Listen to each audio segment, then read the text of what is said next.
அஸ்ஸலாமு அலைக்கும் வரஹ்மத்துல்லாஹி வபரகாத்துஹ்.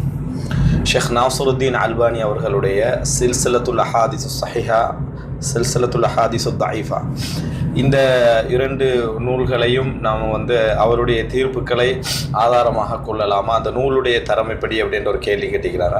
ஷேக் நாசருத்தீன் அல்பானியுடைய மிக பாரிய சேவைகளில் இந்த சில்சிலத்துல் அஹாதிஸ் ஸஹீஹா தஈஃபாவை நம்ம சொல்லலாம்.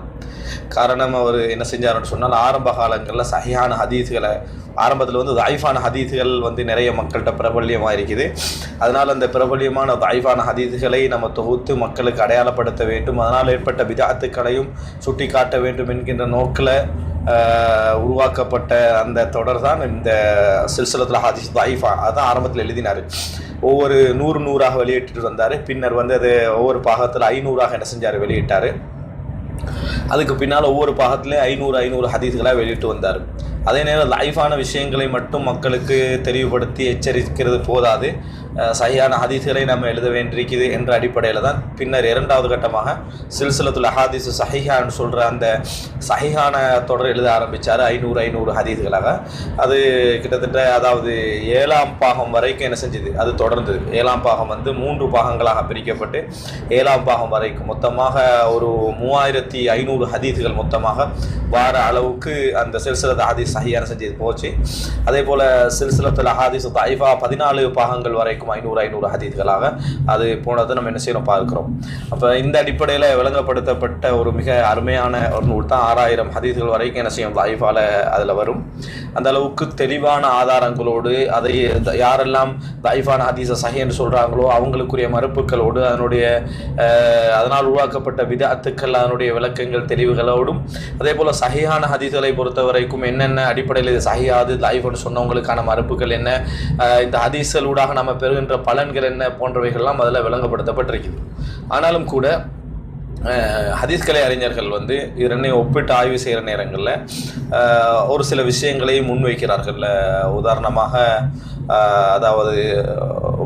ஹதீஸ்கலை அறிஞர்களாக இருக்கக்கூடிய முஸ்தபா ஹசன் இஸ்மாயில், அபுல் ஹசன் முஸ்தபா இஸ்மாயில் என்பவர் என்ன சொல்கிறாரு அப்படின்னு சொன்னால், அல் மஅரூபி அவர் என்ன சொல்கிறாருன்னா, ஷேக் அல்பானியுடைய தஈஃபாவுடைய ஆய்வுகள் அக்வா, மிகவும் பலமானது.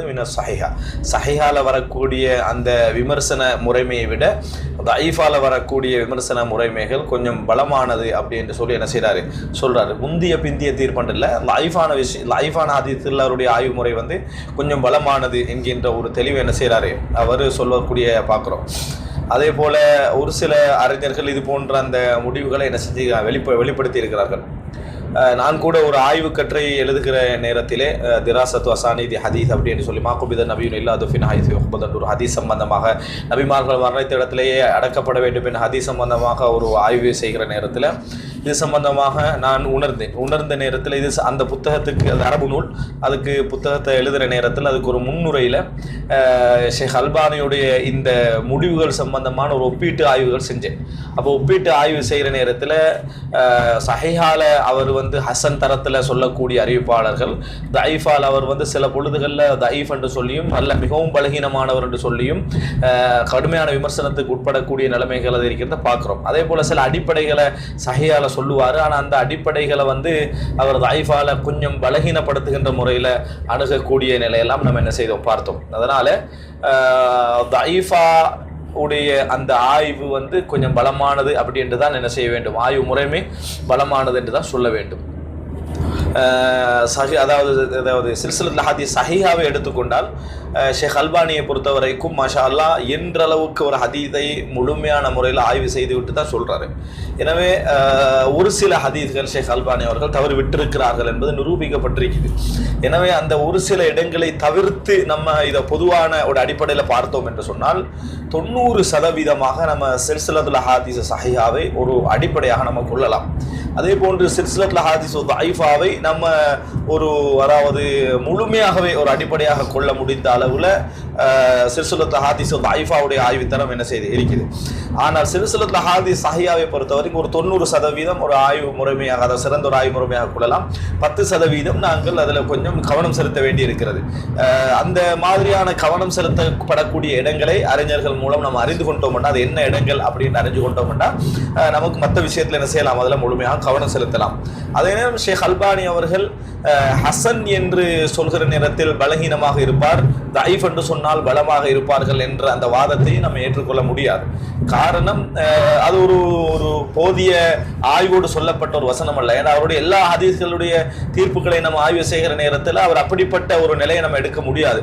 ஷேக் அல்பானியை பொறுத்த வரைக்கும் அந்த விஷயங்கள்ல மிகவும் கவனமாக இருந்திருக்கிறார் என்ற பகுதிகளை நம்ம காண முடியும். அதனால நம்ம தைஃப் சஹீஹாவை பொறுத்த வரைக்கும் என்ன இடங்கள்ல இவர் அதாவது இந்த மாதிரியான தவறுகள் விடப்பட்டிருக்கின்றதை மட்டும் நம்ம தொகுத்து எடுத்துட்டோம் என்று சொன்னால், மற்றபடி என்ன செய்யலாம், நம்ம சஹீஹாவை ஒரு ஆதாரமாக கொள்ள முடிந்த அளவில் மிகவும் ஒரு இருந்த ஒரு நூல். எப்படியாக இருந்தாலும் அந்த 90% பகுதிகளில் கூட அறிஞரின் அடிப்படையில் அவர் தவறு விட்டிருக்கலாம், நம்ம சரி காணலாம். அதே போல அவர் அதை பிற காணலாம். இதே போன்ற மாதிரியான நிலைகள் ஹதீஸ்கலை அறிஞர்களுக்கு என்ன செய்து ஏற்படக்கூடிய அந்த வாய்ப்புக்குள் அந்த மாதிரியான நிலைகள் அதில் உண்டுதான், இல்லாமல் இல்லை. ஆனாலும் 90% விஷயங்களை பொறுத்த வரைக்கும் நம்ம பொதுவாக ஒரு பொதுமகனாக நின்று அது ஆதார பூர்வமாக கொள்ளத்தக்க ஒரு நூல் என்பதில் சந்தேகம் கிடையாது.